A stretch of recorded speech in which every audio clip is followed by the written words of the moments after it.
Welcome to Kanigiri teachers academy. మరి మనం ఈరోజు వీడియోలో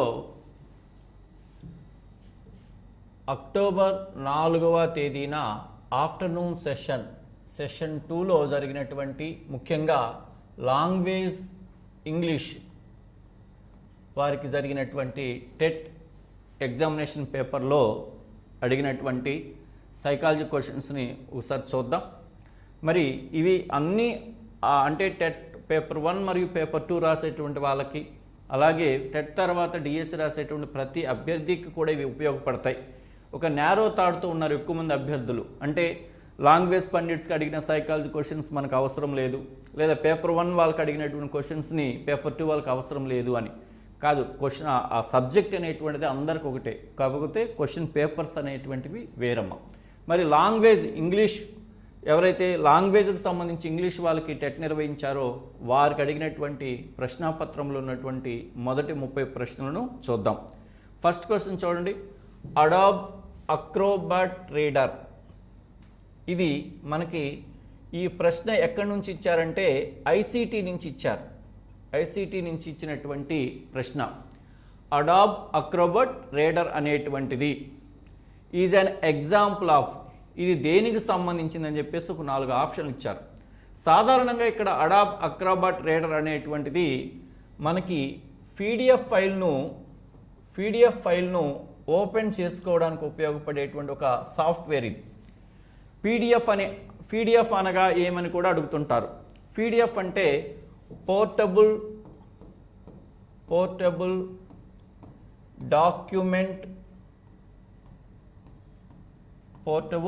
డాక్యుమెంట్ ఫార్మేట్ అని వచ్చింది. డాక్యుమెంట్ ఫార్మేట్ పీడిఎఫ్ ఫైల్స్ మనం లెటర్స్ని కానీ లేకపోతే పిక్చర్స్ని కానీ ఈ ఫార్మేట్లో మనము భద్రపరుచుకొని సెండ్ చేసుకోవచ్చు. ఈ యొక్క అడాబ్ అక్రోబాట్ రీడర్ అనేటువంటిది ఫ్రీవేర్ సాఫ్ట్వేర్. మనము దీన్ని ఉచితంగా డౌన్లోడ్ చేసుకోవచ్చు. ఈ సాఫ్ట్వేర్ కానీ మన మొబైల్లో కానీ మన కంప్యూటర్లో కానీ ఉన్నట్లయితే పీడిఎఫ్ ఫైల్స్ అన్నీ కూడా ఓపెన్ అవ్వడం అనేటువంటిది జరుగుతుందన్నమాట. కాబట్టి ఇక్కడ అడాబ్ అక్రోబాట్ రీడర్ అనేటువంటిది దేనికి ఉదాహరణ ఏంటంటే ఫ్రీవేర్. ఇది ఉచితంగా లభించేటువంటి ఒక సాఫ్ట్వేర్.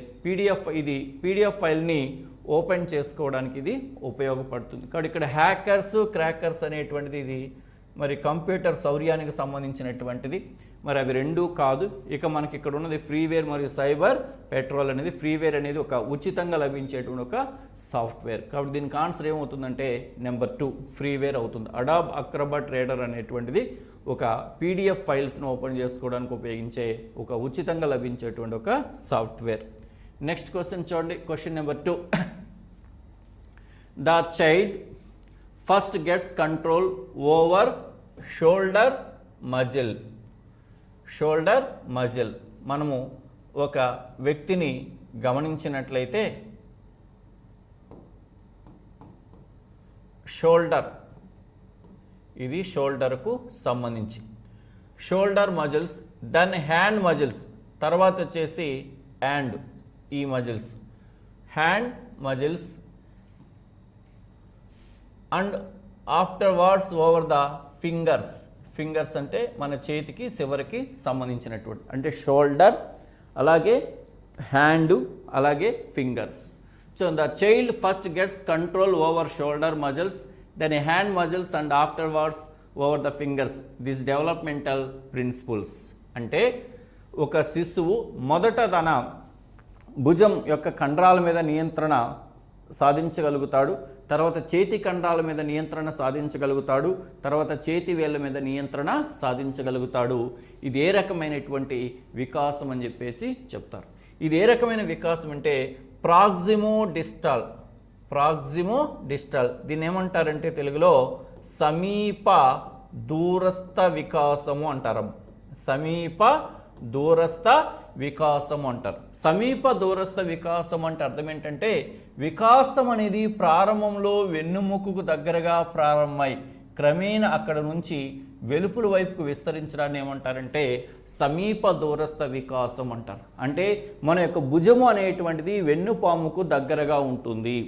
భుజంతో పోలిస్తే చేతులు దూరంగా ఉంటాయి, చేతులతో పోలిస్తే ఈ యొక్క చేతివేలు ఇంకా దూరంగా ఉంటుందన్నమాట. ఇలా వికాసం అనేది ప్రారంభంలో వెన్నుముకకు దగ్గరగా ప్రారంభమై అక్కడ నుంచి క్రమేణా వెలుపుల వైపుకు విస్తరించడాన్ని ఏమంటారు?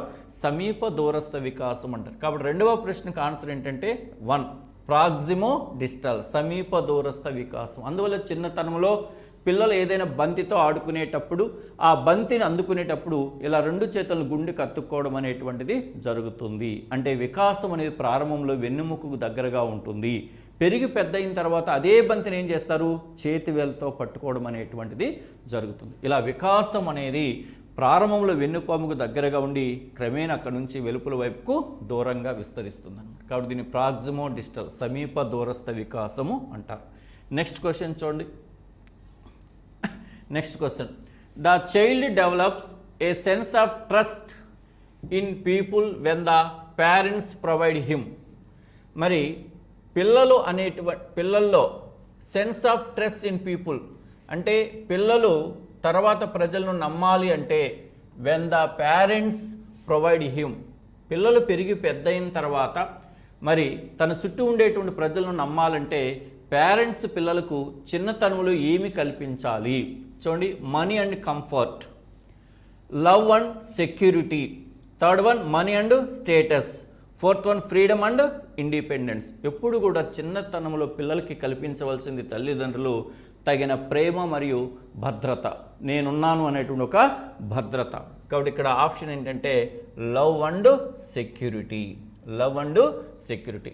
అంటే చిన్నతనంలో తల్లిదండ్రులు పిల్లలకు కానీ తగిన ప్రేమను మరియు తగిన రక్షణ భద్రతను కానీ కల్పించినట్లయితే పిల్లల్లో కలిగేటువంటి ఒక భావన ఏంటంటే నమ్మకం అనేటువంటి ఒక భావన అభివృద్ధి చెందుతుంది. కాబట్టి తల్లిదండ్రులు చిన్నతనంలో పిల్లలకి తగిన నమ్మకము మరియు భద్రతను కానీ అందించినట్లయితే అప్పుడు పిల్లల్లో అభివృద్ధి చెందేటువంటి సెన్స్ ఏంటంటే నమ్మకం అనేటువంటి జ్ఞానము పిల్లలు అభివృద్ధి చెందడం అనేటువంటి జరుగుతుంది. కాబట్టి దీనికి ఆన్సర్ ఏమవుతుందంటే love and security. Next fourth question చూడండి. One of the following is not true. Not true అంటే సరికానిది, నిజం కానిది అని. చూడండి, one of the following is not true with respect to the emotional development. Emotional development అంటే ఉద్వేగ వికాసానికి సంబంధించి ఎర్లీ చైల్డ్హుడ్ స్టేజ్. అంటే ఉద్వేగ వికాసానికి సంబంధించి ఎర్లీ చైల్డ్హుడ్ స్టేజ్ అంటే పూర్వ బాల్య దశ.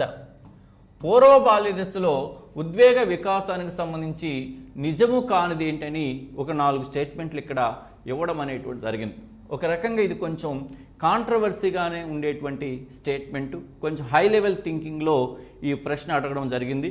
అయితే ఇక్కడ మనం కొంచెం ఎలిమినేషన్ లెవెల్లో దీన్ని మనం ఆన్సర్ తెలుసుకోవచ్చు. చూడండి, ఫస్ట్ వన్ ఏంటి? ప్రశ్న ఏంటి? పూర్వ బాల్య దశలో శిశువు యొక్క ఉద్వేగ వికాసానికి సంబంధించి సరికానిది. పూర్వ బాల్య దశలో ఉద్వేగ వికాసానికి సంబంధించి సరికానిది లేదా నిజము కానిది. ఇక్కడ ఎమోషనల్ డెవలప్మెంట్కి సంబంధించి ఒక 4 అంశాలు ఇచ్చారు. మరి పూర్వ బాల్య దశలో ఉండేటువంటి శిశువుకి సంబంధించి ఈ 4 అంశాల్లో సరి కానిది ఏంటని చూడండి. Emotions are expressed in relation to concrete objects. Concrete objects అంటే ఈ యొక్క మూర్త వస్తువులతో ఉద్వేగాలను బహిర్గతపరచడం అనేటువంటిది జరుగుతుంది అనేటువంటిది మొదటి స్టేట్మెంట్. పూర్వ బాల్య దశలో ఉండేటువంటి పిల్లలు మూర్త వస్తువులతో ఉద్వేగ సంబంధాన్ని వ్యక్తపరచడం అనేటువంటిది జరుగుతుంది. Number 2, emotions are expressed even in the absence of concrete objects. అంటే ఈ యొక్క మూర్త వస్తువులతో ఉద్వేగాలను బహిర్గతపరచడం అనేటువంటిది ఉండదు అనేటువంటిది రెండవ స్టేట్మెంట్. ఇక్కడే ఒకటి పాజిటివ్ మరొకటి నెగిటివ్ ఇచ్చాడు. ఇక్కడే మనకు తెలిసిపోతుంది, ఈ రెండిట్లో ఒకటి ఆన్సర్ అవుతుంది. సరే చూద్దాం. Third one, this is a period of great control and stability of emotions. మరి శైశవ దశలో దీనికి ముందున్నటువంటి దశ ఏంటంటే ఇన్ఫాన్సీ స్టేజ్. మరి శైశవ దశలో వచ్చేసి ఉద్వేగాల అస్థిరంగా ఉంటాయి. ఇక్కడికి వచ్చేటప్పుడు కొంతవరకు ఉద్వేగాల స్థిరత్వాన్ని కంట్రోల్డ్ అండ్ స్టెబిలిటీ నియంత్రణ పొందడం అనేటువంటిది జరుగుతుంది. అంటే ఒక్కొక్క ఉద్వేగానికి ఒక్కొక్క రకంగా ప్రతిస్పందించడం అనేటువంటిది జరుగుతుంది. Fourth one, children at the stage can hide there emotions. కొన్ని ఎమోషన్స్ను అంతర్గతంగా కూడా ఉంచుకోవడం అనేటువంటిది జరుగుతుంది అనేటువంటిది ఉంది. కాబట్టి మొదటి 2 అంశాల్లో కానీ చూసినట్లయితే దీనికి ఆన్సర్ ఏమవుతుందంటే emotions are expressed in relation to concrete objects. అంటే మూర్త వస్తువులతో ఉద్వేగాలను వ్యక్తపరచడం అనేటువంటి సంబంధం అనేది పూర్వ బాల్య దశలో ఉండదు కానీ ఉంటుంది అన్నాడు. కాబట్టి ఇక్కడ ఆన్సర్ ఏమవుతుందంటే 1 అవుతుంది. Emotions are expressed in relation to concrete objections అనేటువంటిది రాంగ్ అనమాట. ఇక్కడ ఆన్సర్ 1 అవుతుంది. నెక్స్ట్ వన్ చూడండి. Next 5th question, in order to save disk space transmit over a different network large files can be compressed.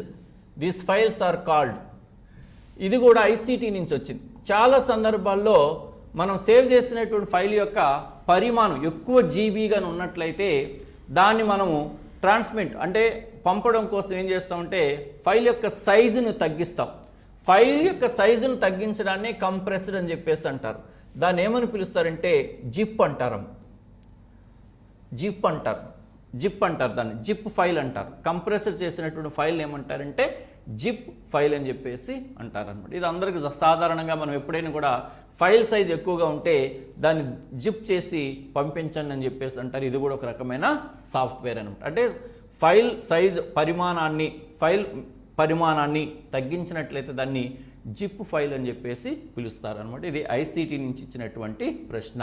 Large files యొక్క పరిమాణాన్ని తగ్గిస్తే దాన్ని ఏమని పిలుస్తారంటే జిప్ అని చెప్పేసి పిలుస్తారు. కాబట్టి దీనికి ఆన్సర్ నెంబర్ 1, 5th వన్.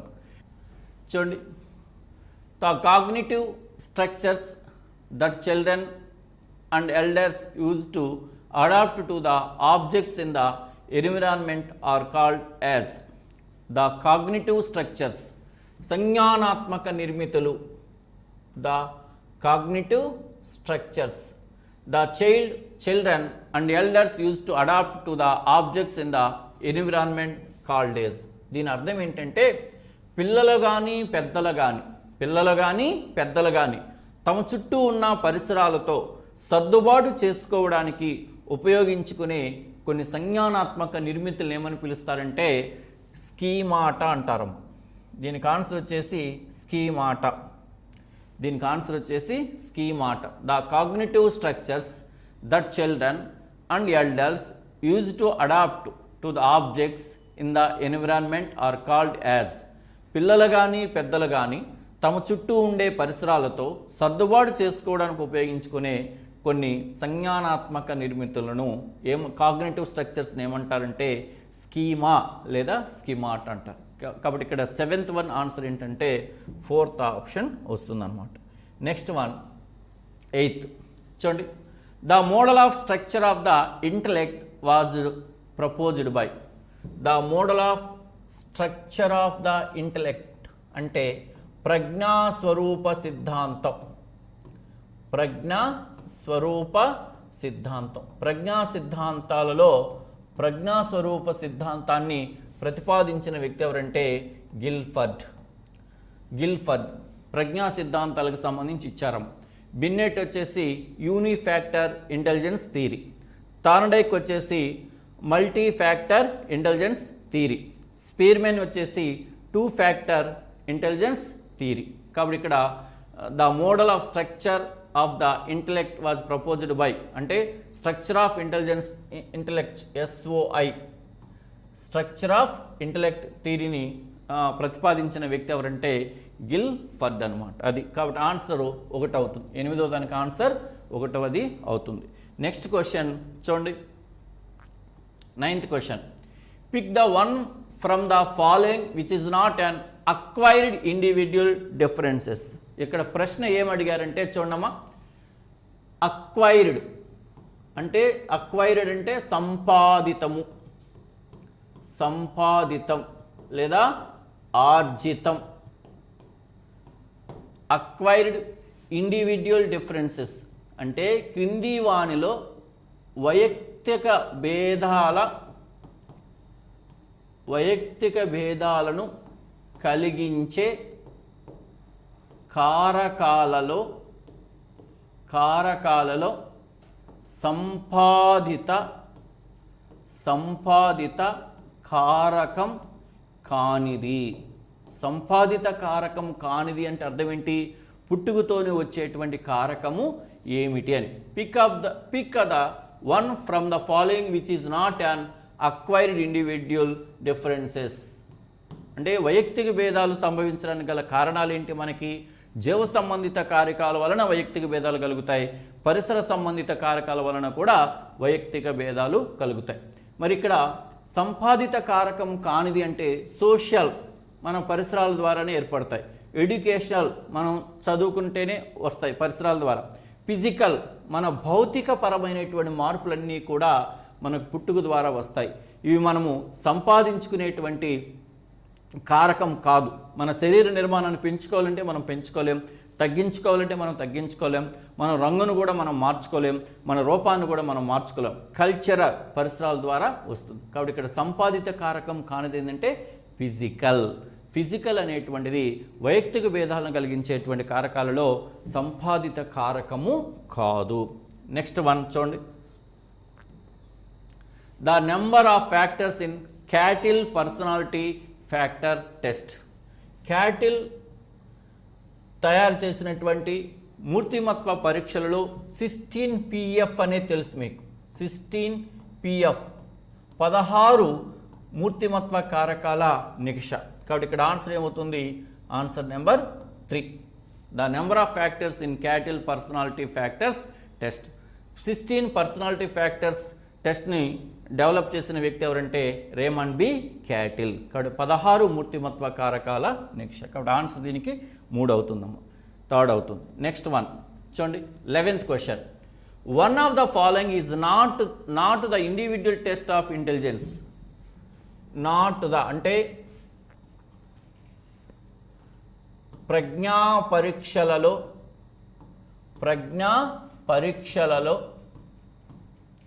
వైయక్తిక పరీక్ష కానిది అన్నాడు. వైయక్తిక పరీక్ష కానిది.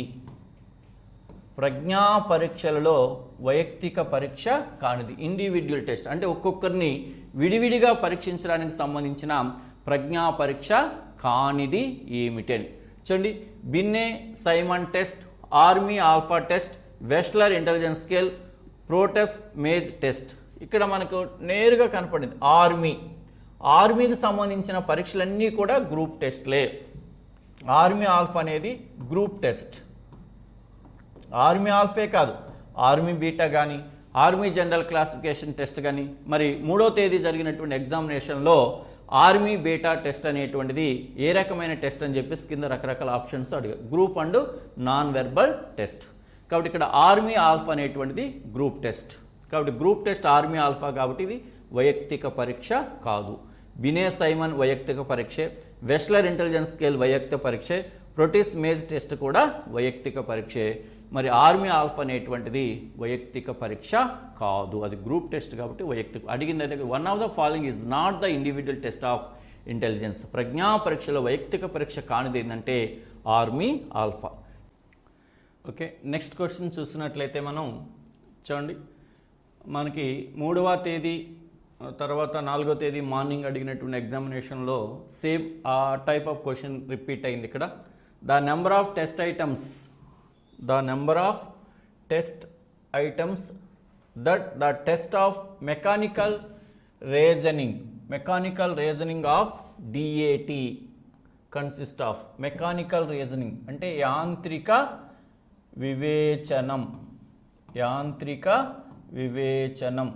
అంటే DATB అంటే భేదాత్మక సహజ సామర్థ్యాల పరీక్షామాలలో ఒక ఉప పరీక్ష అయినటువంటి మెకానికల్ రీజనింగ్ యాంత్రిక వివేచనంలోని అంశాల సంఖ్య ఏంటని అడిగాడు. దాంట్లో ఎన్ని అంశాలు ఉంటాయంటే 68 అంశాలు ఉంటాయి. 68 అంశాలు ఉంటాయి. మరి ఆ 8 ఉప అంశాలు ఒక్కొక్క దాంట్లో ఎన్ని అంశాలు ఉంటాయి అనేది ఆల్రెడీ నేను ప్రీవియస్ వీడియోలో దాని గురించి చెప్పాను కాబట్టి మళ్ళీ ఇక్కడ నేను ఎక్స్ప్లెనేషను చేయట్లేదు. యాంత్రిక వివేచనం అనేటువంటి దాంట్లో ఎన్ని ఉంటాయంటే 68 ఉంటాయి. Next question. నెక్స్ట్ క్వశ్చన్ చూడండి 13 question. Among the blocks of creativity imposition of self restriction. చూడండి, మరి 3వ తేదీ నుంచి జరిగినటువంటి ఎగ్జామినేషన్లో ఒక మార్నింగ్ సెషన్ మినహాయిస్తే ప్రతి సెషన్లో కూడా ఈ యొక్క క్రియేటివిటీ బ్లాక్స్ అంటే సృజనాత్మకతకు ఆటంకాలు అంటే సృజనాత్మకతకు అడ్డుపడేటువంటి అంశాలు ఏమిటి అనే దాని మీద ప్రశ్న అడుగుతున్నాడు. Among the blocks of creativity imposition of self restriction comes under the category. చూడండి, ఇంపోజిషన్ ఆఫ్ సెల్ఫ్ రెస్ట్రిక్షన్ అంటే స్వీయ నియంత్రణ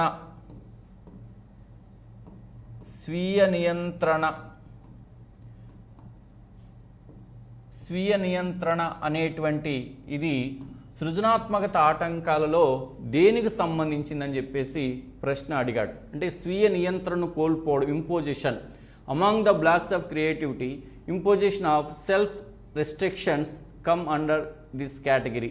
అంటే స్వీయ నియంత్రణను కోల్పోవడం అనేటువంటి అంశము సృజనాత్మకత ఆటంకాలలో దేనికి సంబంధించిందని ఒక 4 అంశాలు ఇచ్చాడు ఇక్కడ. పర్సెప్షువల్ బ్లాక్స్ అంటే ప్రత్యక్షాత్మక ఆటంకాలు, ఇంటలెక్చువల్ బ్లాక్స్ బౌద్ధిక లేదా ప్రజ్ఞ ఆటంకాలు, ఎమోషనల్ బ్లాక్స్ ఉద్వేగాత్మక ఆటంకాలు, కల్చరల్ బ్లాక్స్ సాంస్కృతిక ఆటంకాలు.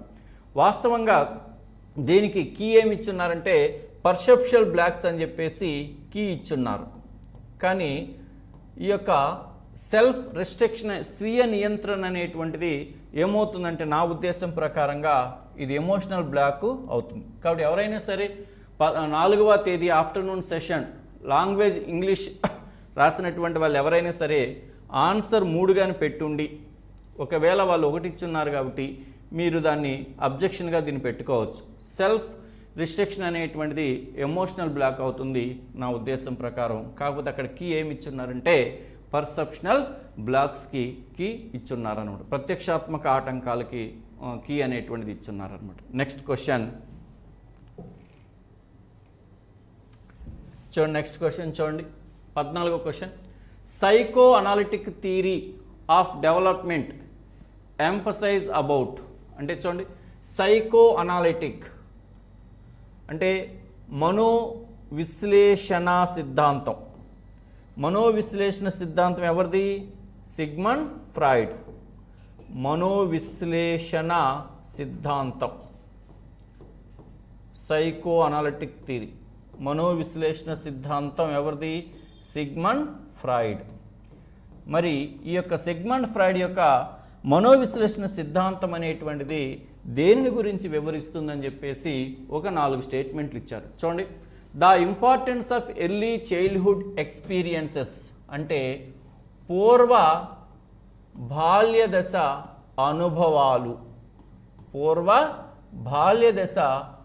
అనుభవాలు, the importance of early childhood experiences and later development child.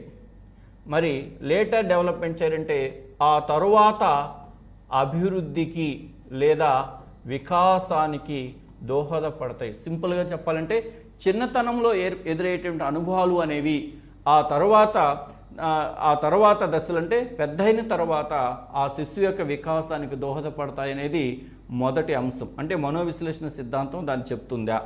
రెండవది learning of stimulus response association. Stimulus response అనేటువంటిది ఇది అభ్యసన సిద్ధాంతం కాబట్టి ఇది దీనికి సంబంధించిన ఆన్సరు కాదు. స్టిమ్యులస్ రెస్పాన్స్ అసోసియేషన్ అనేటువంటిది లెర్నింగ్ ఆఫ్ ఉద్దీపన ప్రతిస్పందన ప్రవర్తనవాద ఉపగమ సిద్ధాంతాలు. కాగ్నిటివ్ అబిలిటీస్ అండ్ పర్సెప్షన్స్ ఇది కూడా కాదు. The ability to construct mental image ఇది కూడా కాదు. సిగ్మండ్ ఫ్రాయిడ్ యొక్క మనోవిశ్లేషణ సిద్ధాంతం ఏం చెప్తుంది? చిన్నతనములు ఎదురయ్యేటువంటి అనుభవాలు అనేటువంటివి ఆ తరువాత శిశువు యొక్క మూర్తిమత్వ వికాసానికి దోహదపడతాయి. కాబట్టి దీనికి సంబంధించిన ఆన్సర్ ఏమవుతుంది? Answer number 1, the importance of early childhood experiences and later development of child. చిన్నతనంలో ఎదురయ్యేటువంటి అనుభవాలు అనేవి పెరిగి పెద్ద అయిన తర్వాత వ్యక్తి యొక్క మూర్తిమత్వ వికాసానికి లేదా వికాసానికి దోహదపడతాయని చెప్పి చెప్పొచ్చు. నెక్స్ట్ క్వశ్చన్ చూడండి, question number 15. The attention seeking behaviour, the attention seeking behaviour. చూడండి, అటెన్షన్ సీకింగ్ బిహేవియర్ అంటే దీని అర్థం ఏంటంటే తెలుగులో అందరి దృష్టిని ఆకర్షించాలనుకోవడం, అందరి దృష్టిని ఆకర్షించాలనుకోవడమే అటెన్షన్ సీకింగ్ బిహేవియర్ అంటారు. The attention seeking behaviour symptom is exhibited in this children. మరి అందరి దృష్టిని ఆకర్షించాలి, ప్రతి ఒక్కరూ నా గురించి ఆలోచన చేయాలి అనేటువంటి ఒక ఆలోచన అనేటువంటిది ఇది ఒక మెంటల్ డిజార్డర్ అన్నమాట. దీన్ని హిస్టోరియనిక్ సైకోమెట్రిక్ డిజార్డర్గా దీన్ని చెప్తారు. ఇది ఒక మానసిక రుగ్మత. అందరి దృష్టిని ఆకర్షించాలనుకోవడం ఒక మానసిక రుగ్మత, ఒక మానసిక రుగ్మత. హిస్టోరినిక్ పర్సనాలిటీ డిజార్డర్, హిస్టోనిక్ పర్సనాలిటీ డిజార్డర్ అని చెప్పేసి దీన్ని పిలుస్తారు అటెన్షన్ సీకింగ్ బిహేవియర్. మరి symptoms exhibited in this children, మరి అందరిని దృష్టిని ఆకర్షించాలనేటువంటి ఒక ప్రవర్తన. మరి ఈ 4 రకాల కేసుల్లో ఏ రకమైనటువంటి శిశువు అలాంటి ప్రవర్తన కలిగి ఉంటాడంటే చూడండి, in case of single child ఒంటరిగా ఉండేటువంటి శిశువా, in case of the rejected child అంటే వదిలివేయబడిన శిశువు లేదా నిర్లక్ష్యం చేయబడినటువంటి శిశువా, when the child is poor in social adjustment, సాంఘిక సర్దుబాటు తక్కువగా ఉండేటువంటి శిశువ, when the child is in poverty అంటే పేదరికంలో ఉండేటువంటి శిశువ.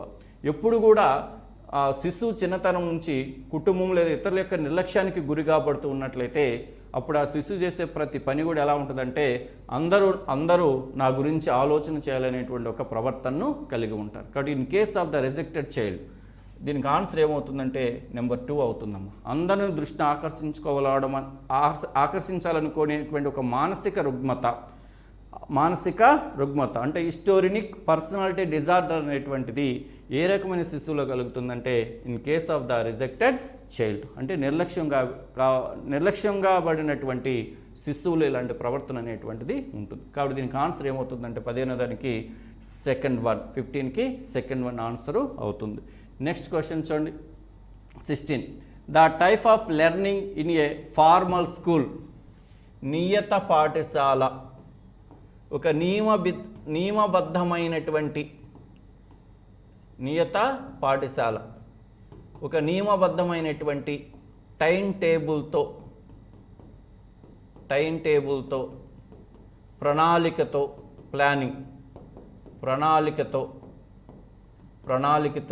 నిర్వహించబడేటువంటి పాఠశాలను ఏమంటారంటే ఫార్మల్ స్కూల్ అంటారు. మరి ఫార్మల్ స్కూల్ ద్వారా అందేటువంటి అభ్యసనం ఎలాంటిది అంటే చూడండి, ఇన్ఫార్మల్ లెర్నింగా లేదా ఇంటెన్షనల్ లెర్నింగా, నాన్ ఫార్మల్ లెర్నింగా, న్యాచురల్ లెర్నింగ్. అంటే ఇక్కడ మనం ఎవరైనా సరే పాఠశాలలోకి ఎందుకు వెళ్తారు, ఒక లక్ష్యాన్ని నిర్దేశించుకునే వెళ్తారు. అందువల్ల ఇది ఇంటెన్షనల్ లెర్నింగ్ అవుతుందమ్మ. ఉద్దేశపూర్వక అభ్యసనం అని చెప్పేసి అంటారు తెలుగులో దీన్ని. ఉద్దేశపూర్వక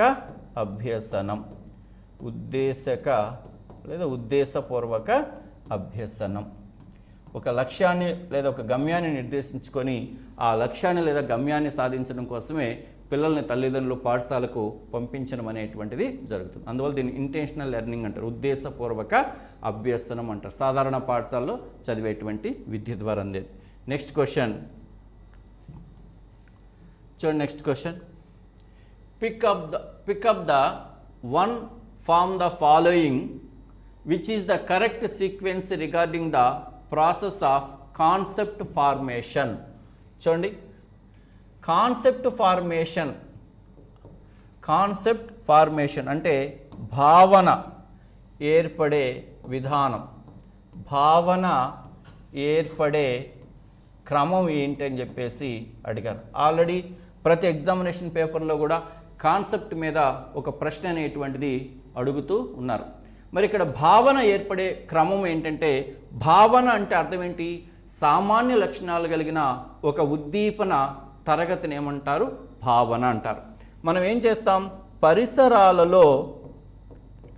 పరిసరాలలోని ఉద్దీపనలను స్టిమ్యులస్ పరిసరాలలోని ఉద్దీపనలను మనము జ్ఞానేంద్రియాల ద్వారా స్వీకరిస్తాం.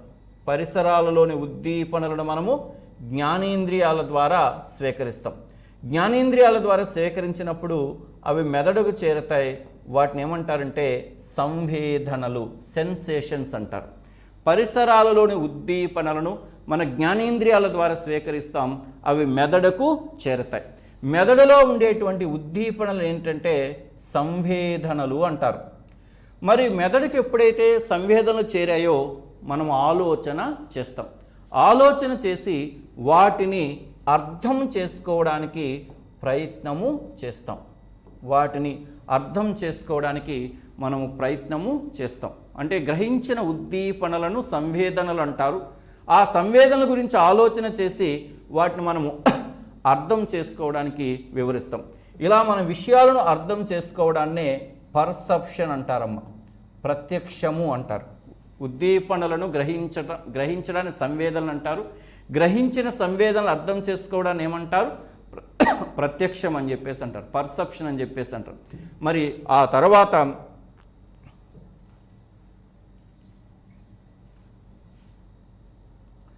మరి అర్థం చేసుకున్నటువంటి ఉద్దీపనను మనము వివరించగలుగుతాం. ఈ వివరించగలగడాన్ని ఏమంటారంటే అమూర్తీకరణం అంటారు. మరి వివరించగలిగినటువంటి అంశాల పట్ల ఒక స్పష్టమైన అభిప్రాయాన్ని కలిగి ఉంటాం. ఆ స్పష్టమైనటువంటి అభిప్రాయాన్ని ఏమంటారంటే సాధారణీకరణము అంటారు, జనరలైజేషన్ అని చెప్పేసి అంటారు. ఇలా పరిసరాలలో ఉండేటువంటి ఉద్దీపనలను జ్ఞానేంద్రియాల సహాయంతో మెదడు గ్రహిస్తుంది. వాటిని సెన్సేషన్స్, సంవేదనలు అంటారు. గ్రహించిన సంవేదనల గురించి ఆలోచన చేస్తాం. ఆ ఆలోచన చేయడం ద్వారా వాటికి ఒక అర్థాన్ని తెలుసుకుంటాం. మరి గ్రహించిన సంవేదనలకు అర్థాన్ని ఇవ్వడాన్ని పర్సెప్షన్, ప్రత్యక్షం అంటారు. అలా అర్థం తెలుసుకున్న వాటిని మనము వివరించగలుగుతాం. అలా వివరించగలిగిన దాన్ని అమూర్తీకరణం అంటారు. అలా వివరించగలిగినటువంటి విషయాల పట్ల ఒక స్పష్టమైనటువంటి, ఒక నిశ్చితమైనటువంటి అభిప్రాయాన్ని కలిగి ఉంటాం. దాన్ని సాధారణీకరణం అని చెప్పేసి అంటాం. కాబట్టి ఇక్కడ మనం చూస్తే మొదటిదేంటి సెన్సేషన్స్, సంవేదనలు. రెండోదేంటి పర్సెప్షన్, ప్రత్యక్షము. మూడవదేంటి అబ్స్ట్రాక్షన్, అమూర్తీకరణము. నాలుగవదేంటి జనరలైజేషన్, సాధారణీకరణం. కాబట్టి ఈ అంశాలు ఎక్కడ ఉన్నాయో మనము చూద్దాం. ఫస్ట్ ఏముండాలి, సెన్సేషన్ ఉండాలి. మరి ఇక్కడ సెన్సేషన్లో 1లో ఉంది, తర్వాత 3లో కూడా ఉంది. తర్వాత సెన్సేషన్ తర్వాత రెండోది ఏంటి పర్సెప్షన్, ప్రత్యక్షం ఎక్కడ ఉంది, ఇక్కడ ఉంది. సెన్సేషన్ అనేది మొదటిది, పర్సెప్షన్ అనేటువంటిది రెండవది, తర్వాత అబ్స్ట్రాక్షన్ అనేది మూడవది, తర్వాత నాలుగవది జనరలైజేషన్. కాబట్టి ఇక్కడ ఆన్సర్ ఏంటంటే 3. కాబట్టి కాన్సెప్ట్ ఫార్మేషన్, భావన ఏర్పడే క్రమంలో మొదటి సోపానం, ఫస్ట్ స్టెప్ ఏంటంటే sensation, second step perception, third step abstraction, fourth steps వచ్చేసి జనరలైజేషన్. అని చెప్పేసాం. ఇది కాన్సెప్ట్ ఫార్మేషన్లో ఉండేటువంటి 4 స్టెప్స్. నెక్స్ట్ క్వశ్చన్ చూడండి అమ్మా. 8th question. The type of observation where the teacher observes the students while playing in the playground without their knowledge is అంటే చూడండి, observation, playing in the playground without their knowledge అంటే ఎలాంటి ముందస్తు సమాచారం లేదా ఎలాంటి ప్రణాళిక అనేటువంటిది పూర్వజ్ఞానం లేకుండా ఆట స్థలంలో ఆడుకునేటువంటి పిల్లల యొక్క ప్రవర్తనను ఒక ఉపాధ్యాయుడు గమనించడం అనేటువంటిది ఏమవుతుంది, న్యాచురల్ అబ్జర్వేషన్ అవుతుందమ్మా. సహజ పరిస్థితులలో మరి ఒక శిశువు లేదా ఒక విద్యార్థి యొక్క ప్రవర్తన గమనిస్తే దాన్ని న్యాచురల్ అబ్జర్వేషన్ అని చెప్పేసి అంటాం. ఇప్పుడు మనం జనరల్గా ఇంతకుముందు పేపర్స్లో కూడా ప్రశ్న అడగడం అనే participant observation, non participant observation మీద, అలాగే వీటి మీద ప్రశ్న అడగడం అనేటువంటి జరిగింది. ఇక్కడ ఏంటి, ఆట స్థలంలో ఆడుకునేటువంటి విద్యార్థుల్ని వితౌట్ దేర్ నాలెడ్జ్, దానికి సంబంధించినటువంటి ఎలాంటి ముందస్తు ప్రణాళిక అంటే దానికి సంబంధించిన ముందస్తు సమాచారం లేకుండానే ఆ పిల్లల యొక్క ప్రవర్తన గమనించడం అనేటువంటిది సహజ పరిశీలన, ప్లే గ్రౌండ్ అనేది విద్యార్థులకు సంబంధించి సహజ వాతావరణం అవుతుంది. సహజ వాతావరణంలో ఒక జీవి యొక్క ప్రవర్తనను పరిశీలించడాన్ని ఏమంటారు? సహజ పరిశీలన అని చెప్పేసి అంటారు. ఒకవేళ ఉపాధ్యాయుడి కానీ పిల్లలతో కలిసి ఆటల్లో పాల్గొన్నట్లయితే అప్పుడు అది పార్టిసిపెంట్ అబ్జర్వేషన్ అవుతుంది.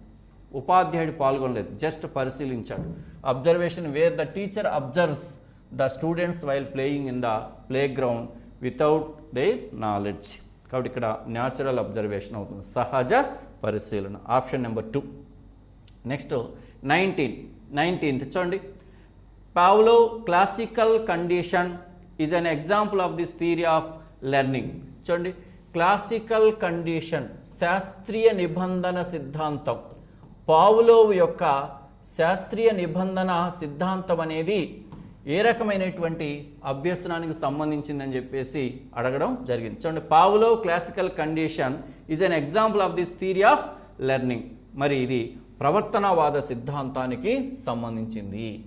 ప్రవర్తనవాద సిద్ధాంతానికి సంబంధించి బిహేవియరిస్ట్ థియరీ, ప్రవర్తనవాద సిద్ధాంతం. ప్రవర్తనవాద సిద్ధాంతానికి సంబంధించిన అంశాలు ఏమున్నాయి? ఇయల్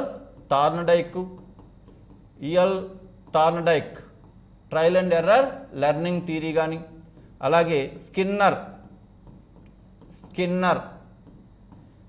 యొక్క ఆపరెంట్ కండిషన్ థియరీ కానీ, పావ్లోవ్ యొక్క క్లాసికల్ కండిషన్ థియరీ కానీ, ఈ మూడు కూడా దేనికి సంబంధించిన అంటే బిహేవియరిస్ట్ థియరీ, ప్రవర్తనవాద ఉపగమ సిద్ధాంతాలకు సంబంధించింది. కాబట్టి పావ్లోవ్ క్లాసికల్ కండిషన్ అనేటువంటిది ఒక బిహేవియరిస్ట్ థియరీ, ప్రవర్తనవాద సిద్ధాంతం. ఒక పావ్లోవ్ థియరీ కాదు, E L Thorndike trial and error learning theory, Skinner యొక్క ఆపరెంట్ కండిషన్ థియరీ కూడా బిహేవియరిస్ట్ థియరీ అవుతుంది. కాబట్టి దీనికి ఆన్సర్ 1 అవుతుంది.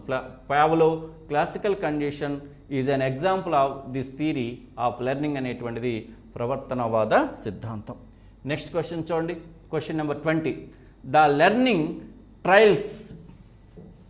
Trials must be associated with satisfying consequence. This implication is of. చూడండి, ఇది కూడా ఇంతకుముందు మనం చెప్పుకున్న బిహేవియరిస్ట్ ప్రవర్తనవాద ఉపగమ సిద్ధాంతానికి సంబంధించింది. ఇది E L Thorndike stimulus and response థియరీకి సంబంధించినటువంటి అభ్యసన సిద్ధాంతం, trial and error learning theory. ఇక్కడ ఏమంటున్నారు? ద లెర్నింగ్ ట్రయల్స్ అభ్యసన ప్రయత్నాలు must be associated with satisfying consequence. This implication is of. చూడండి, ఇక్కడ సాటిస్ఫై అంటే సంతృప్తి. చూడండి, ఇక్కడ ఏదైనా ఒక ప్రయత్నం చేసినప్పుడు ఆ ప్రయత్నాన్ని కానీ సక్సెస్గా చేయగలిగినట్లయితే సంతృప్తి లభిస్తుంది. అంటే ఫలితాలు పాజిటివ్గా ఉంటే సంతృప్తి ఉంటుంది, ఫలితాలు నెగిటివ్గా ఉంటే అసంతృప్తి ఉంటుంది. మీరు ఇప్పుడు టెట్ ఎగ్జామ్ రాస్తున్నారు, రేపు మీకు మంచి మార్క్స్ కానీ వచ్చినట్లయితే మీరు సాటిస్ఫై అవుతారు, మార్క్స్ కానీ రాకపోయినట్లయితే అన్సాటిస్ఫై అవుతారు. కాబట్టి ఫలితాన్ని బట్టే సాటిస్ఫై లేదా అన్సాటిస్ఫై అవుతుంది. దాన్ని బట్టే ఈ యొక్క స్టిమ్యులస్ అండ్ రెస్పాన్సెస్ మధ్య ఉండేటువంటి అసోసియేషన్, ఆ యొక్క సంసర్గం అనేటువంటిది జరుగుతుంది. కాబట్టి ఇది ఏమవుతుందంటే లా ఆఫ్ ఎఫెక్ట్, ఫలిత నియమము అవుతుంది. లా ఆఫ్ ఎఫెక్ట్ అవుతుంది, ఫలిత నియమం అనేటువంటిది అవుతుంది. అది ఓకే. నెక్స్ట్ క్వశ్చన్ చూడండి, 21. One of the following is not correct regarding to the features of group dynamics. చూడమ్మా, నాట్ కరెక్ట్ అంటే సరికానిది లేదా నిజం కానిది అని. సరికానిది దేనికి సంబంధించి? Regard to the features of group dynamics అంటే సామూహిక గతి శాస్త్రము. సామూహిక గతి శాస్త్రం యొక్క లక్షణాలలో సరికానిది ఏంటి అని చెప్పేసి ప్రశ్న అడుగుతున్నాడు. గ్రూప్ డైనమిక్స్ ఇది థర్డ్ పార్ట్లో పెడగోగిలో క్లాస్ రూమ్ మేనేజ్మెంట్కి సంబంధించినటువంటి క్వశ్చన్. గ్రూప్ డైనమిక్స్ అంటే అర్థం ఏంటంటే సమూహంలో ఉండేటువంటి సభ్యుల మధ్య ఉండేటువంటి పరస్పర సంబంధాలను అధ్యయనం చేసేటువంటి దాన్ని ఏమంటారంటే గ్రూప్ డైనమిక్స్ అని చెప్పేసి అంటారు, సామూహిక గతి శాస్త్రం. మరి ఒక సమూహంలో ఉండే సభ్యుల మధ్య ఎలాంటి సంబంధాలు ఉంటాయి, దాని లక్షణము కానిదేంటి అనేటువంటి దాని మీద అడుగున్నాడు. చూడండి, groups have certain standards to work with. ఏదైనా ఒక సమూహంలో మనము పని చేయాలంటే లేదా సమూహంలో ఉండాలి, సమూహంతో కలిసి పని చేయాలంటే గ్రూప్స్ హ్యావ్ సర్టైన్ స్టాండర్డ్స్, అంటే నిర్దిష్టమైనటువంటి ప్రమాణాలను కలిగి ఉండాలి అనేది ఒకటి. People in a group exhibit group behaviour, మనం ఒక సమూహంలో ఉండాలంటే ఆ యొక్క సామూహిక ప్రవర్తనను కలిగి ఉండాలి. ఒక తరగతి గదిలో ఉండాలంటే ఆ తరగతి గదికి ఒక నియమావళి ఉంటుంది, దాన్ని మనం పాటించాలి. ఆ తరగతి గదికి ఒక సామూహిక ప్రవర్తన ఉంటుంది, దాన్ని మనం పాటించాలి. అలా పాటించగలిగినప్పుడే సమూహంలో మనకు స్థానం అనేటువంటిది ఉంటుంది. ఇక్కడ groups have certain standards to work with. ఏ సమూహాన్ని తీసుకున్నా, ఒక ఆట ఆడే సమూహాన్ని తీసుకున్నా, ఒక తరగతి గదిలో ఉండే సమూహాన్ని తీసుకున్నా, లేదా ఒక ఫ్యాక్టరీలో పనిచేసే వ్యక్తుల యొక్క సమూహాన్ని తీసుకున్నా, ఖచ్చితంగా వాళ్ళు అక్కడ ఆ వర్క్ ఎన్విరాన్మెంట్ ఏదైతే ఉంటుందో దానికి సంబంధించిన స్టాండర్డ్స్ నియమావళిని పాటించాలి. కాబట్టి ఇది సామూహిక గతిశాస్త్రం యొక్క లక్షణం అవుతుంది. People in a group exhibit group behaviour, ఖచ్చితంగా సామూహిక ప్రవర్తన కలిగి ఉండాలి, సామూహిక గతిశాస్త్రం యొక్క లక్షణం. Third one, the patterns of relationship are same for all activities. చూడండి, the patterns of relationship are same for all activities అంటే ఆ సమూహంలో ఉండేటువంటి అన్ని కృత్యాలు కూడా ఒకే రకమైనటువంటి నమూనాలను లేదా ఒకే రకమైనటువంటి సంబంధాలను కలిగి ఉంటాయనేటువంటిది ఈ ప్రశ్న. కొంచెం ఆలోచనాత్మకంగా ఉంది. ఒక సమూహంలో ఉండేటువంటి సంబంధాలు ఏవైతే ఉన్నాయో ఆ సంబంధాలన్నీ కూడా ఒకే రకంగా ఉంటాయి అంటున్నారు. ఇది అవునో కాదో నెక్స్ట్ చూద్దాం. Peoples and teachers are interdependent involving classroom activities. మరి తరగతి గదిలో ఉపాధ్యాయులు మరియు విద్యార్థులు ఇద్దరు కూడా ఒకరి మీద మరొకరు ఆధారపడి ఉంటారు. కాబట్టి దీనికి ఆన్సర్ ఏంటంటే మూడవది, the patterns of relationship are same for all activities. అంటే సమూహంలో ఉండేటువంటి అన్ని కృత్యాల మధ్య ఉండేటువంటి సంబంధాలు అనేవి ఒకే రకంగా ఉండవు. Are same for all activities, అన్ని కృత్యాలలో నమూనాల మధ్య ఉండేటువంటి సంబంధాలు అనేవి ఒకే రకంగా ఉండవు. కాబట్టి ఈ 3, 1, 2, 4 సామూహిక గతిశాస్త్ర లక్షణం అవుతుంది. 3 అనేటువంటిది లక్షణము కాదనమాట. కాబట్టి ఒక సమూహానికి ఒక నియమావళి ఉంటుంది, సామూహిక ప్రవర్తన ఉంటుంది. తరగతి గదిని ఒక సమూహంగా తీసుకుంటే తరగతి గదిలో ఉపాధ్యాయుడు విద్యార్థులు పరస్పరం ఒకరి మీద మరొకరు ఆ ప్రభావాన్ని చూపుతారు. ఈ 3, 1, 2, 4 గ్రూప్ డైనమిక్స్ క్యారెక్టర్స్. క్యారెక్టర్ కానిది ఏంటంటే third one, the patterns of relationship are same for all are activities. అన్ని కృత్యాలలో ఉండేటువంటి నమూనాలకు సంబంధించి సంబంధాలు ఒకే రకంగా ఉంటాయన్నారు. అలా ఒకే రకంగా ఉండవు. Next question, the psychosocial difficulty situation at the age of 12 to 20 years as proposed by Erikson in the psychosocial theory of development are. మరి ప్రశ్న మనకి 12 to 20 ఎరిక్సన్ యొక్క సైకోసోషియల్ థియరీ. ఎరిక్సన్ యొక్క సైకోసోషియల్ థియరీలో 8 స్టేజీలు ఉన్నాయని మనకి తెలుసు. ఆ 8 స్టేజీల్లో ఒక స్టేజీ యొక్క ఏజ్ ఎంత అంటే 12 to 20.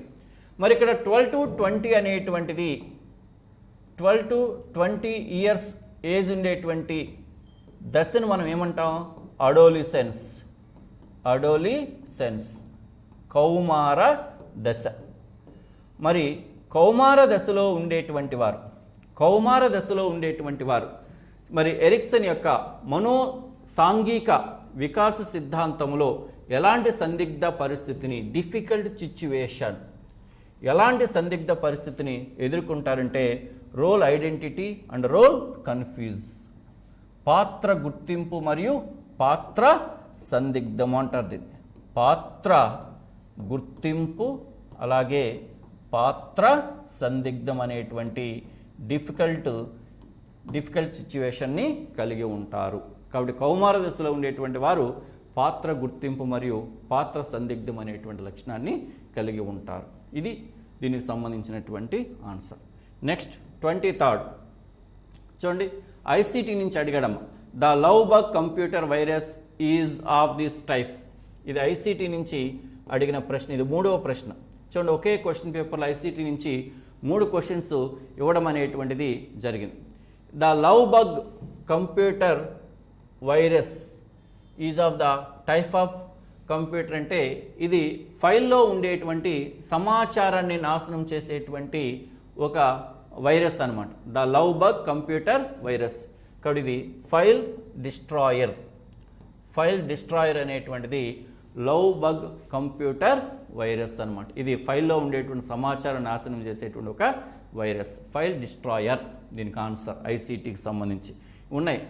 Trojan horse, time bomb, వూడ్ సెక్టర్ వైరస్, ఇవన్నీ కూడా వైరస్లో ఉండేటువంటి రకాలు. నెక్స్ట్ 24 చూడండి. The connection between a stimulus and response. Stimulus ఉద్దీపన, రెస్పాన్స్ ప్రతిస్పందన. ప్రతిస్పందన. The connection between a stimulus and response are strengthened when they are used. Strengthen connection అంటే ఉద్దీపన ప్రతిస్పందనల మధ్య ఉండేటువంటి సంధానం బలపడడం. సంధానం బలపడడం. when they are used. This is according to Thorndike. మరి Thorndike సిద్ధాంతంలో ఈ యొక్క ఉద్దీపన ప్రతిస్పందనల మధ్య సంధానాలు బలపడుతూ ఉంటే ఆ నియమాన్ని ఏమని పిలుస్తారంటే law of exercise. Use law of exercise. కాబట్టి ఆన్సర్ 1 అవుతుంది. Law of exercise. చూడండి, ఒక 2 క్వశ్చన్స్ బిఫోర్ కూడా మనం లా ఆఫ్ ఎఫెక్ట్ మీద ప్రశ్న అడిగాడు. ఇక్కడ వచ్చేసి లా ఆఫ్ ఎక్సర్సైజ్ మీద అడిగాడు. అంటే ఏదైనా ఒక కృత్యాన్ని మనం అనేక సార్లుగా ప్రాక్టీసు చేసినట్లయితే దాని వలన స్టిమ్యులస్ అండ్ రెస్పాన్స్ ఉద్దీపన ప్రతిస్పందనల మధ్య సంధానాలు బలపడి అభ్యసనం అనేటువంటిది బాగా జరుగుతుంది. దీన్ని లా ఆఫ్ ఎక్సర్సైజ్ అంటే ప్రాక్టీస్. లా ఆఫ్ ఫ్రీక్వెన్సీ అంటారు దీన్ని. లా ఆఫ్ ప్రాక్టీస్ అని కూడా అంటారు. Law of use or law of disuse అని కూడా దీన్ని పిలుస్తారనమాట. మనం విషయాలను కంఠస్థం చేయడం కానీ, రెసిటేషన్ వల్లి వేయడం కానీ, ఓవర్ లెర్నింగ్ అతి అభ్యసనం కానీ, హోంవర్క్ చేయడం కానీ, టైప్ను ప్రాక్టీసు చేయడం కానీ, ఇవన్నీ కూడా లా ఆఫ్ ఎక్సర్సైజ్ అనమాట. అది కాబట్టి ఆన్సర్ నెంబర్ 1. నెక్స్ట్ చూడండి 25. One of the following does not imply the mental discipline theory of transfer of learning. మనకు అభ్యసన బదలాయింపు సిద్ధాంతాలలో ఒక థియరీ ఏమిటంటే మెంటల్ డిసిప్లైన్ థియరీ. దీన్ని తెలుగులో విద్యుక్త క్రమశిక్షణ సిద్ధాంతం. విద్యుక్త క్రమశిక్షణ సిద్ధాంతం. విద్యుక్త క్రమశిక్షణ సిద్ధాంతం. One of the following does not imply the mental discipline theory of transfer of learning. అంటే కిందిచ్చినటువంటి 4 అంశాలలో అభ్యసన బదలాయింపుకు సంబంధించిన విద్యుత్ క్రమశిక్షణ సిద్ధాంతంలో విద్యుత్ క్రమశిక్షణ సిద్ధాంతానికి అనుప్రయుక్తము కానిది, డస్ నాట్ ఇంప్లై, దానికి సంబంధము కానిది లేదా దానికి సంబంధించి సరి కానిది. అంటే విద్యుత్ క్రమశిక్షణ సిద్ధాంతానికి అప్లై కానటువంటి అంశం ఏంటి, దానికి సంబంధం లేని అంశం ఏంటని ఇక్కడ 4 స్టేట్మెంట్లు ఇచ్చారు.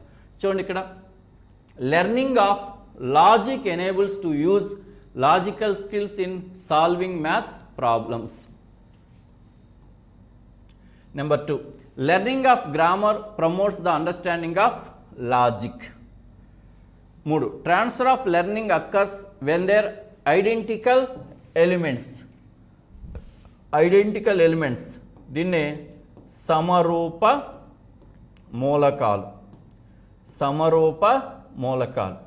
Identical elements. 4th one, transfer of learning occurs by using memorised knowledge through general understanding. చూడండి, విద్యుక్త క్రమశిక్షణ సిద్ధాంతం ఏముంటుంది? వ్యక్తి యొక్క మెదడులో కొన్ని ఫ్యాకల్టీస్, కొన్ని విభాగాలు ఉంటాయి. వాటికి ప్రత్యేకంగా ట్రైనప్ శిక్షణ ఇచ్చినట్లయితే అవి కొత్త పరిస్థితుల అభ్యసన బదలాయింపు జరుగుతుందని చెప్పేసి, మరి కాన్సన్ట్రేషన్ ఏకాగ్రత పెరగాలంటే మ్యాథమెటిక్స్ని బోధించాలని, అలాగే లాజికల్ తార్కిక శక్తిని పెంపొందించాలంటే మరి ఫిలాసఫీని బోధించాలని చెప్పేసి, అలాగే అబ్జర్వేషన్ పవర్ పరిశీలన శక్తిని పెంపొందించాలంటే సైన్స్ను బోధించాలని చెప్పేసి చెప్తారు. కాబట్టి ఇక్కడ గమనించినట్లయితే సమరూప మూలకాలు అనేటువంటిది మెంటల్ డిసిప్లైన్ థియరీకి సంబంధించింది కాదు. సమరూప మూలకాలు అనేటువంటిది ఈఎల్ థార్న్డైక్ సిద్ధాంతానికి సంబంధించినటువంటిదే కానీ సమరూప మూలకాల సిద్ధాంతానికి సంబంధించింది కాబట్టి ఇక్కడ ఆన్సర్ ఏమవుతుందంటే 3 ఆన్సర్ అవుతుంది. మిగతావి 3 మెంటల్ డిసిప్లైన్కి సంబంధించినటువంటి అంశాలు. కాకపోతే ఎగ్జామ్లో కీ ఏమి ఇచ్చాడంటే 4 ఇచ్చాడు కీ. ఎగ్జామ్లో మీకు పేపర్స్లో ప్రైమరీ కీ ఏమి ఇచ్చాడంటే ఇక్కడ 4వ కీ ఇచ్చాడు. కాబట్టి మీరు ఎవరైనా సరే ఈ యొక్క 4వ తేదీ లాంగ్వేజ్ ఇంగ్లీష్ అంటే ఆఫ్టర్నూన్ సెషన్లో కానీ రాసి ఉన్నట్లయితే ఇక్కడ మీరు ఆన్సర్ కానీ 3 చేసి ఉన్నట్లయితే ఖచ్చితంగా అది కరెక్ట్ అవుతుంది. దానికి మీరు ఆన్సర్ని 3 అని చెప్పేసి మీరు క్లెయిమ్ చేసుకోవచ్చు. ఇక్కడ ఆన్సర్ 3 అవుతుంది, కానీ ఇక్కడ కీ ఏమి ఇచ్చారంటే 4 ఇచ్చారు. ఇక్కడ 3 అనేటువంటిది మెంటల్ డిసిప్లిన్ థియరీకి సంబంధించింది కాదు, ఐడెంటికల్ ఎలిమెంట్ థియరీకి సంబంధించింది, సమరూప మూలకాల సిద్ధాంతానికి సంబంధించింది. కాబట్టి 1, 2, 4 ఆప్షన్లు అన్నీ మెంటల్ డిసిప్లిన్ థియరీకి సంబంధించినటువంటి అంశం. కాబట్టి కీ ఇక్కడ 4 ఇచ్చారు, కానీ వాస్తవంగా దీనికి ఆన్సర్ ఏమవుతుందంటే 3 అనేటువంటిది ఆన్సర్ అవుతుంది. అది నెక్స్ట్ క్వశ్చన్ చూడండి. 26. Pick the one from the following to support the idea that teaching is a science. మరి ఇచ్చినటువంటి అంశాలలో సైన్స్ బోధనకు సంబంధించి ఒక అంశాన్ని ఎంపిక చేయమన్నాడు. టీచింగ్ ఈజ్ ఏ సైన్స్ అంటే బోధన అనేది ఒక శాస్త్రము. బోధన అనేది ఒక శాస్త్రము. మనం బోధన ఏమంటాం? ఆర్ట్ అండ్ సైన్స్ అంటాం. బోధన అనేది ఒక కళ మరియు ఒక శాస్త్రం అంటాం. ఒక ఎగ్జామ్ పేపర్లో ఏమి ఇచ్చాడు? Pick the one from the following to support the idea that teaching is a art అన్నాడు. బోధన అనేది ఒక కళ అన్నాడు. ఇక్కడేమన్నాడు? బోధన అనేది ఒక శాస్త్రం. బోధన అనేటువంటి దాన్ని ఒక శాస్త్రంగా ఎందుకు పిలుస్తాము అనే దాని మీద ఒక 4 స్టేట్మెంట్లు ఇక్కడ ఇవ్వడం అనేటువంటిది జరిగింది. శాస్త్రము సైన్స్ అని ఎందుకు అంటారు చూడండి. Teaching involves skill to dissimilate language to sustain the interest. Teaching to be effective teacher must frame is own teaching philosophy. Teaching incorporates systematic and methodological approach. Science అంటేనే ఒక క్రమబద్ధమైనది, ఒక శాస్త్రీయమైనటువంటిది. కాబట్టి ఇక్కడ ఆన్సర్ 3 అవుతుంది. Teaching incorporate systematic and methodological approaches. కాబట్టి బోధన అనేటువంటిది ఒక ప్రత్యేకమైన క్రమ విధానాలను, బోధన విధానాలను కలిగి ఉంటుంది. కాబట్టి బోధన అనేటువంటిది ఒక శాస్త్రము. కాబట్టి 26ది ఇక్కడ ఆన్సర్ ఏమవుతుందని 3 అవుతుంది. 4 చూడండి. The teaching strategies are adapted to fit the teacher's personal teaching style. ఒక్కొక్క టీచర్ ఒక రకమైన టీచింగ్ స్టైల్ని కలిగి ఉంటారు. కాబట్టే బోధన అనేది ఒక శాస్త్రం అని చెప్పేసి అంటుంది. అలా కాదు. Teaching incorporates systematic and methodological approaches. బోధన అనేటువంటిది ఒక ప్రత్యేకమైనటువంటి క్రమ పద్ధతులను, క్రమ విధానాలను కలిగి ఉంటుంది. కాబట్టి బోధన అనేది ఒక శాస్త్రము. సైన్స్ అంటేనే ఒక క్రమ పద్ధతి. కాబట్టి ఆన్సర్ 3 అవుతుంది. Next one 27. In a study on the influence of the study habits of children on the achievement of children comes under. ఇది ఎక్స్పెరిమెంటల్ మెథడ్లో నుంచి అడిగినటువంటి ప్రశ్న. దీని ప్రశ్న ఏంటంటే చూడండి. విద్యార్థుల విద్యా సాధనపై చదివే అలవాట్ల ప్రభావం. ఇది స్టేట్మెంట్. విద్యార్థుల విద్యా సాధనపై చదివే అలవాట్ల ప్రభావం. చూడండి. In a study on the influence of the study habits of the children on the achievement of the children comes under. విద్యార్థుల విద్యా సాధనపై చదివే అలవాట్ల ప్రభావమును అధ్యయనము చేయదలిచినచో ఇందులో అచీవ్మెంట్ ఆఫ్ ద చిల్డ్రన్, మరి పిల్లల లేదా విద్యార్థుల, ఇక్కడ మన విద్యార్థుల చిల్డ్రన్స్ అంటే పిల్లల మరి పిల్లల విద్యా సాధన అనేది ఏమవుతుందని చెప్పేసి ఈ ప్రశ్న అడిగారు. ఇక్కడ చూడండి. డిపెండెంట్ వేరియబుల్, పరతంత్ర చరము, డ్యూయల్ వేరియబుల్, ద్విచరము, ఇంటర్వెనింగ్ వేరియబుల్, జోక్య చరము, ఇండిపెండెంట్ వేరియబుల్, స్వతంత్ర చరం. చూడండి. మనము ప్రయోగాత్మక పద్ధతిలో ఏంటి 2 చరాలు ఉంటాయి. ప్రభావాన్ని చూపేది, ప్రభావమును చూపేది అలాగే ప్రభావానికి లోనయ్యేది. ప్రభావానికి లోనయ్యేది. ఇప్పుడు కూడా ప్రభావాన్ని చూపేదాన్ని ఏమంటారంటే ఇండిపెండెంట్ వేరియబుల్, అంటే స్వతంత్ర చరము. Independent variable. ప్రభావానికి లోనయ్యేదాన్ని డిపెండెంట్ వేరియబుల్, పరతంత్ర చరము. చూడండి, పిల్లల విద్యా సాధనపై చదివే అలవాట్ల ప్రభావం అన్నప్పుడు చూడండి, స్టడీ హ్యాబిట్స్ అనేది ఇక్కడ స్టడీ హ్యాబిట్స్ అనేటువంటిది ఏమవుతుందంటే ఇండిపెండెంట్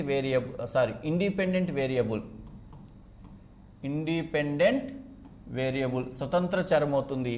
అచీవ్మెంట్ ఆఫ్ చిల్డ్రన్ అనేటువంటిది డిపెండెంట్ వేరియబుల్ అవుతుంది. అంటే ప్రభావాన్ని చూపేది చదివే అలవాట్లు, ఆ ప్రభావానికి లోనయ్యేది ఏంటంటే విద్యా సాధన. కాబట్టి ఇక్కడ విద్యా సాధన అనేటువంటిది డిపెండెంట్ వేరియబుల్ అవుతుంది.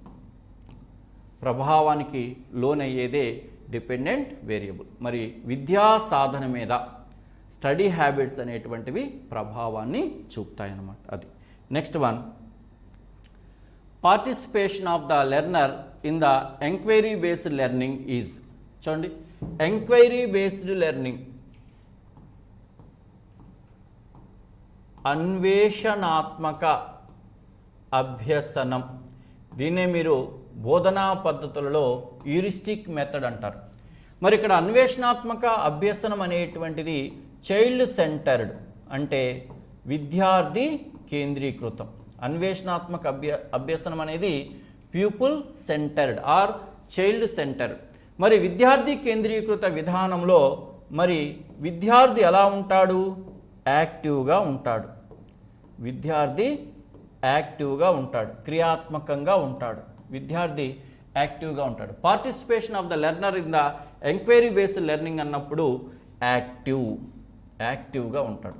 అదే టీచర్ సెంటర్డ్, ఉపాధ్యాయ కేంద్రీకృత బోధనా విధానాలు అయితే విద్యార్థి ప్యాసివ్గా ఉంటాడు, నిష్క్రియాత్మకంగా ఉంటాడు. కానీ ఇక్కడ విద్యార్థి వచ్చేసి యాక్టివ్గా ఉంటాడు, క్రియాత్మకం, చురుకుగా ఉంటాడు. విద్యార్థి స్వయంగా కనుగొనేటువంటి అంశానికి సంబంధించింది కాబట్టి. నెక్స్ట్ చూడండి 29. The activities which a teacher performs before the classroom teaching is of this phase of teaching. ఇది బోధనా దశలకు సంబంధించి phase of teaching, Philip Jackson సంబంధించినటువంటిది. The activities which a teacher performs before the classroom, తరగతి గదికి వెళ్ళడానికి ముందు ఉపాధ్యాయుడు చేసేటువంటి కృత్యాలు అనేటువంటివి ఈ యొక్క టీచింగ్ పేజెస్లో దేనికి సంబంధించిందని చెప్పేసి చూడండి. సాధారణంగా టీచింగ్ వెళ్ళడానికి ముందు ఏం చేస్తారు? ప్లానింగ్ చేస్తారు. లెసన్ ప్లాన్ తయారు చేసుకోవడం, టీఎల్ఎం తయారు చేసుకోవడం, ఎవాల్యుయేషన్ టూల్స్ని సిద్ధం చేసుకోవడం, ఇవన్నీ కూడా చేస్తారు. కాబట్టి the activities which a teacher performs before the class room teaching is of this phase of teaching, అంటే ప్లానింగ్ ఫేజ్, ప్రణాళిక దశ. తరగతి గదిలోకి వెళ్ళడానికి ముందే ఉపాధ్యాయుడు ప్రణాళికను సిద్ధం చేసుకోవడం అనేటువంటిది జరుగుతుంది. కాబట్టి దీని answer planning phase. 29th answer number 1. Next వచ్చేసి చూడండి 30, question number 30. Pick the one which is not true regarding to the importance of emotional intelligence in the classroom context. చూడండి, ఉద్వేగాత్మక ప్రజ్ఞకు సంబంధించి, తరగతి గదిలో ఉద్వేగాత్మక ప్రజ్ఞకు సంబంధించి సరికానిది అన్నాడు. తరగతి గదిలో ఉద్వేగాత్మక ప్రజ్ఞ యొక్క ప్రాధాన్యతకు సంబంధించి సరికానిది, regarding to the importance of emotional intelligence in the classroom context. మరి ఉద్వేగాత్మక ప్రజ్ఞ అంటే ఏంటో మనకు తెలుసు. ఉద్వేగాత్మక ప్రజ్ఞ అనేటువంటిది భావోద్వేగాలను వ్యక్తి నియంత్రణ చేసుకోగలగడం, తనను తాను అర్థం చేసుకోవడంతో పాటు తన చుట్టూ ఉండేటువంటి వ్యక్తులను కూడా అర్థం చేసుకోగలిగితే దాన్ని ఎమోషనల్ ఇంటెలిజెన్స్ అని అంటారు. మరి తరగతి గది నిర్వహణలో ఉద్వేగాత్మక ప్రజ్ఞ యొక్క ప్రాధాన్యతకు సంబంధించినటువంటి అంశాలలో సరికానిది, ఈజ్ నాట్ ట్రూ, సరికానిది. ఒక 4 స్టేట్మెంట్లు ఇచ్చాడు, అందులో సరికానిది ఏంటో మనము ఐడెంటిఫికేషన్ చేయాలి. చూడండి, టీచింగ్ ఇన్వాల్వ్స్ ఎమోషనల్ రిలేషన్షిప్. మరి ఉపాధ్యాయుడు తరగతి గదిలో బోధన చేసేటప్పుడు ఖచ్చితంగా విద్యార్థులకు ఉపాధ్యాయుడికి మధ్య భావోద్వేగ సంబంధాలు ఉంటాయి. Teaching requires high level of emotional intelligence. Teaching requires high level of emotional intelligence. మరి high level of emotional intelligence అంటే ఉన్నత స్థాయి భావోద్వేగాలు అనేటువంటివి అవసరము అవుతాయా? నెక్స్ట్ 3 వచ్చండి. High level of emotional intelligence consumes a great deal of energy for teaching. అంటే teaching requires high level of emotional intelligence అంటే బోధనకు ఉన్నత స్థాయి భావోద్వేగాలు లేదా ఉన్నత స్థాయి భావోద్వేగ నియంత్రణ అనేటువంటిది అవసరం. మూడోది ఏంటి? High level of emotional intelligence consumes a great deal of energy for teaching. అంటే శక్తివంతమైన బోధనకు మరి ఈ యొక్క హై లెవెల్ ఎమోషనల్ ఇంటెలిజెన్స్ ఏదైతే ఉందో దాన్ని ఎక్కువగా వినియోగించాలని చెప్పేసి ఇదొక statement. 4th one, while dealing with stress at school emotional intelligence uses coping strategies. మరి ఈ యొక్క ఒత్తిడి నిర్వహణలో పాఠశాలలో ఒత్తిడి నిర్వహణను తగ్గించుకోవడం కోసం ఈ యొక్క ఎమోషనల్ ఇంటెలిజెన్స్ యొక్క వ్యూహాలు ఉపయోగపడతాయి అనేటువంటిది. కాబట్టి ఇది కూడా కరెక్టే. ఆన్సర్ ఏంటంటే ఇది 3వది. చూడండి, high level of emotional intelligence consumes a great deal of energy for teaching. అంటే శక్తివంతమైన బోధనకు మనము ఉద్వేగాత్మక ప్రజ్ఞను హై స్థాయిలో వినియోగించాలనేటువంటిదే దీనికి సంబంధించి సరి కానిది. అంటే టీచింగ్లో అంటే మన టీచింగ్ని శక్తివంతంగా అంటే ఎనర్జెటిక్గా టీచింగ్ చేయాలంటే దానికోసం హై లెవెల్లో ఎమోషనల్ ఇంటెలిజెన్స్ని ఉపయోగించాలి లేదా వినియోగించాలి అనేటువంటిది దీనికి సంబంధించి సరి కానిది. మిగతావి 3 దానికి సంబంధించింది. కాబట్టి దీనికి క్వశ్చన్ నెంబర్ 30కి ఆన్సర్ ఏమవుతుందంటే 3 అవుతుందాం. చూడండి, టీచింగ్ ఇన్వాల్వ్స్ ఎమోషనల్ రిలేషన్షిప్. తరగతి గదిలో ఉపాధ్యాయుడికి విద్యార్థులకు మధ్య భావోద్వేగ సంబంధాలు ఉంటాయి, అది నిజం. Teaching requires high level of emotional intelligence. మరి high level of emotional intelligence అనేటువంటిది బోధనకు అవసరం అవుతుంది. కానీ శక్తివంతంగా బోధన చేయడం కోసం మరి హై లెవెల్ ఎమోషనల్ ఇంటెలిజెన్స్ని ఎక్కువగా వినియోగించాలనేటువంటిది నిజము కాదు. అది ఇవి 4వ తేదీ ఈవినింగ్ సెషన్లో ఇంగ్లీష్ వాళ్ళకి అడిగినటువంటి సైకాలజీ క్వశ్చన్స్. కాబట్టి ఇంగ్లీష్ వాళ్ళకనే కాదు అందరికీ ఇవి ఉపయోగపడతాయి. ఎవరైనా ఇంగ్లీష్కి సంబంధించి టెట్ రాస్తున్నట్లయితే ఒక 2 క్వశ్చన్స్ కీ పరంగా తప్పుగా ఉన్నట్లుగా ఉన్నాయి. కాబట్టి మీరు దానికి సంబంధించి కీ ఏదైనా అబ్జెక్షన్స్ పెట్టేటప్పుడు అవి మీరు కానీ గమనించి మీరు అవి ఆన్సర్ చేస్తున్నట్లయితే అబ్జెక్షన్స్ పెడితే మీకు అవి యాడ్ అవ్వడానికి అవకాశం ఉంటుంది. Okay, thank you.